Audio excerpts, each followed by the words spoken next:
शिवसेना प्रकरणातील राज्यातील लढाई अजूनही संपलेली नसल्याचं पाहायला मिळत आहे। खरी शिवसेना कोणाची हा निर्णय विधानसभा अध्यक्ष आणि निवडणूक आयोगानं दिला आहे।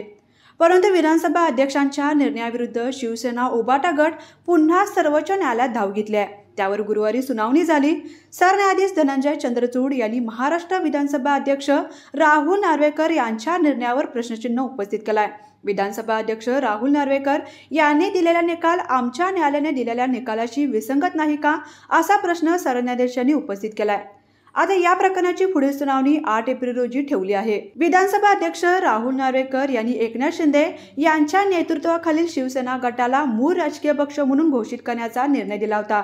आता सर्वोच्च न्यायालयाने त्यावर म्हणलंय, राहुल नार्वेकर यांचा निर्णय सर्वोच्च न्यायालयाने मे 2023च्या निर्णयाचं उल्लंघन असू शकतो।